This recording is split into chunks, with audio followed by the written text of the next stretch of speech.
వాక్య సందేశాన్ని అందిస్తారు.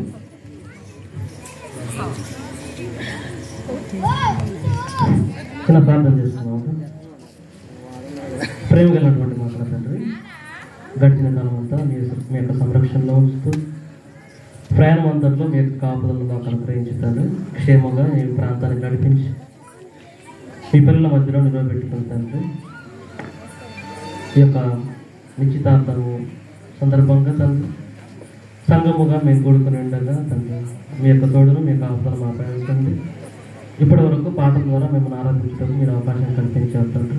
ఈ సమయంలో వాక్యానికి వెళ్తుండగా చెప్తున్న నాకు తండ్రి పరసంబంధమైన వివేచనను జ్ఞానం అనుగ్రహించమని, వినుచున్నటువంటి నీ వారికి తండ్రి ఇవి నీ గ్రహించే భాగ్యాన్ని అనుగ్రహించమని క్రీస్తు యేసువారి నామములో అడిగి సమర్పిస్తున్నాను మా తండ్రి.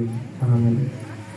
కూడి వచ్చినటువంటి దేవుని సంఘానికి, సంఘ కాపరి గారికి, పెద్దలకు, నిశ్చితార్థం చేసుకున్నటువంటి వారికి, ప్రతి ఒక్కరికి మన ప్రభువును మన రక్షకుడు అయినటువంటి క్రీస్తు యేసువారి నామములో శుభవందనాలు తెలియజేస్తున్నానండి.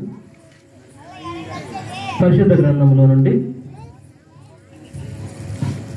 సామెతల గ్రంథము 19వ అధ్యాయము 21వ వచనం. సామెతల గ్రంథము 19వ అధ్యాయము 21వ వచనం. నరుని హృదయములో ఆలోచనలు అనేకములుగా పుట్టును, యెహోవా యొక్క తీర్మానమే స్థిరము. మానవుడు సృష్టి అయినటువంటి నరుడి మనుషుల యొక్క హృదయాలను, ఆలోచనలకు స్థానమైనటువంటి మానవుని యొక్క మెదడులు, అనేకమైనటువంటి ఆలోచనలకు కేంద్ర స్థానముగా ఉన్నటువంటి మానవుని యొక్క హృదయము, ఆ హృదయము అనేక ఆలోచనలకు పుట్టినీళ్ళుగా, అనేకమైనటువంటి ఆలోచనలు పుట్టేటువంటి మానవుని యొక్క హృదయములో పుడుతూ ఉంటాయి. అయితే యెహోవా యొక్క తీర్మానమే స్థిరము. తీర్మానము అంటే నిశ్చయము అని, స్థిరము అని, తర్వాత కన్ఫర్మేషన్ అని.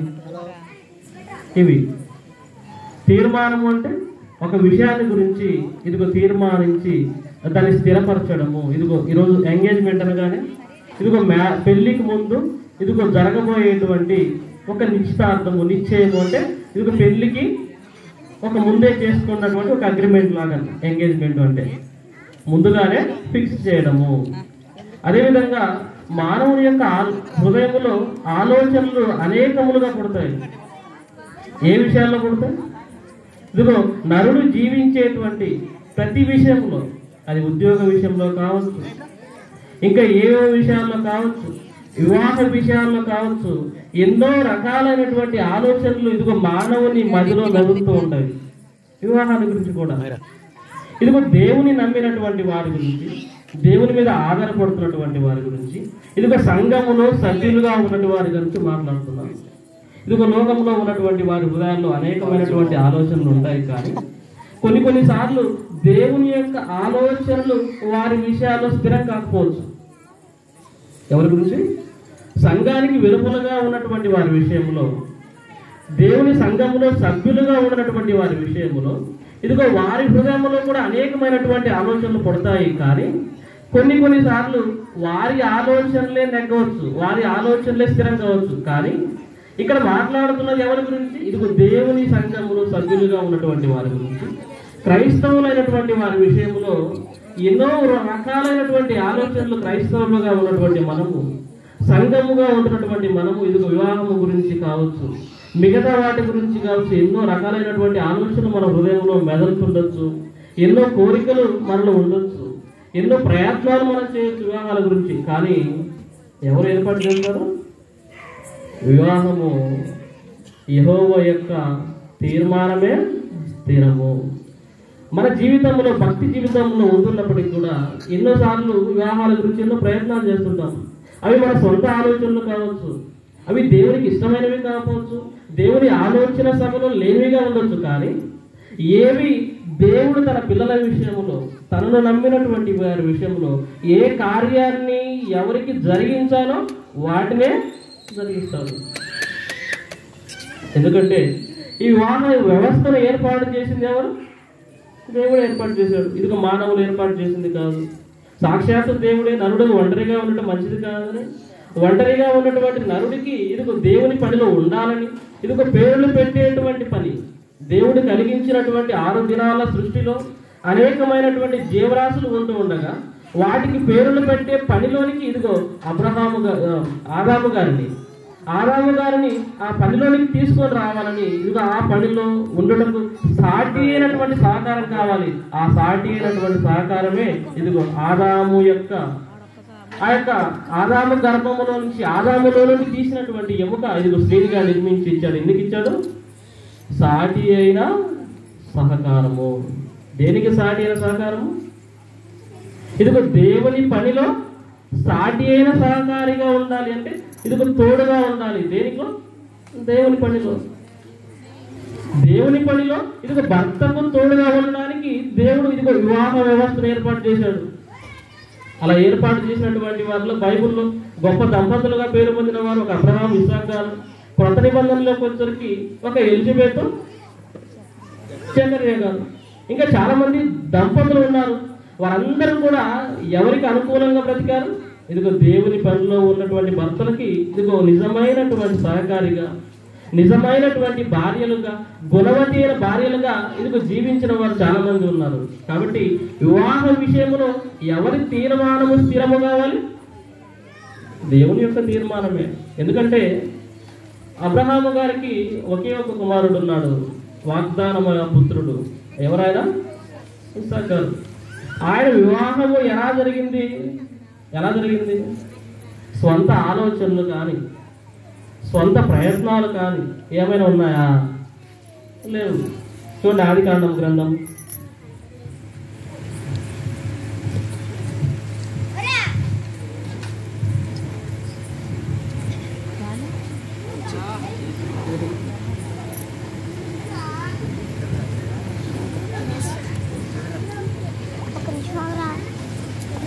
24వ అధ్యాయము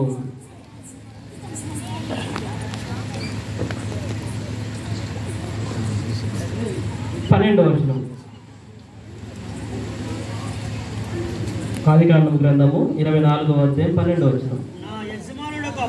నా యజమానుడకు అబ్రహాము దేవుడైన యెహోవా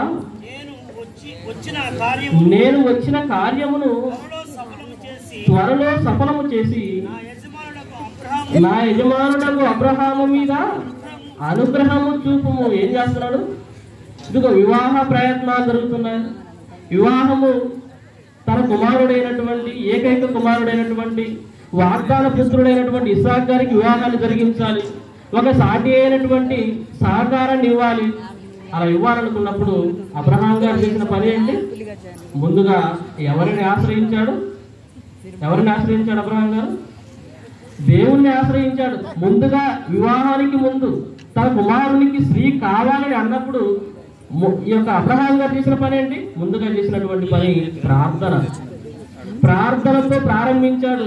ప్రారంభించిన తర్వాత ఇదిగో తన ఇంటిలో పెద్ద దాసుడైనటువంటి ఎలియాజరు, దమస్కు వాడైనటువంటి ఎలియాజరును పిలిపించి ఇదిగో ఈ కనాను కుమార్తెలను, అంటే ఇదిగో కనాను కుమార్తెలు ఎవరు అంటే ఇదిగో అన్య జనులకు సంబంధించినటువంటి వారు, విగ్రహారాధనలో ఉన్నటువంటి వారు, దేవుణ్ణి ఎరుగనటువంటి వారు, దేవునికి దూరంగా ఉన్నటువంటి వారు. అంటే వివాహ విషయంలో చూడవలసింది ఏం చూడాలి అంటే వివాహము కాబోయేటువంటి స్త్రీ లేదా యవనస్తురాలు ఎవరికి దగ్గరగా ఉండాలి? ఇదిగో దేవునికి దగ్గరగా ఉందా లేదా, దేవునిలో ఉందా లేదా, దేవుని పనికి సహకారిగా ఉంటుందా లేదా, ఇవి చూడాలి మొట్టమొదటిగా. అబ్రహాం గారు చూసిందేంటి? అబ్రహాం గారు చేసిన ప్రార్థన ఏంటి? ఇదిగో కనాను కుమార్తెలు ఎవరిని కూడా వివాహం చేసుకోవాలి. తన దాసుని పిలిపించాడు. పిలిపించిన తర్వాత దాసునికి చెప్పాడు, నా దేవుడైనటువంటి యెహోవా ఇదిగో నువ్వు వెళ్ళబోయేటువంటి కార్యాన్ని సఫలం చేస్తాడు. నా స్వజనుల యొద్దకు వెళ్ళు, దేవుని ఎరిగిన వారి యొద్దకు వెళ్ళు. వెళ్ళిన తర్వాత ఆ దాసుడు చేస్తున్న పని అంటే, నా యజమానుడకు అబ్రహాము దేవుడైన యెహోవా నేను వచ్చిన కార్యమును త్వరలో సఫలము చేసి అంటే వివాహము కరెక్ట్ అవ్వాలంటే, వివాహ విషయంలో సఫలము కావాలి అంటే ఎవరి అనుగ్రహం ఉండాలి? దేవుని అనుగ్రహం ఉండాలి. ఎవరి విషయంలో జరుగుతాయి ఇవన్నీ కూడా? ఇదిగో లోకస్తుల గురించి నేను మాట్లాడలేదు, లోకంలో ఉన్న వారి గురించి మాట్లాడలేదు. ఎవరి గురించి? దేవుని గురించి. అంటే దేవుని సంఘములో సభ్యులుగా ఉన్నటువంటి వారికి క్రీస్తు వారి రక్తము ద్వారా కడుగబడి సంఘములుగా సభ్యులుగా చేర్చబడి క్రైస్తవులుగా పిలువబడుతున్నటువంటి వారి విషయంలో దేవుని సంకల్పం ఎలా ఉంటుందో, దేవుని అనుగ్రహం ఎలా ఉంటుందో ఆ విషయాల గురించి నేను మాట్లాడుతున్నాను.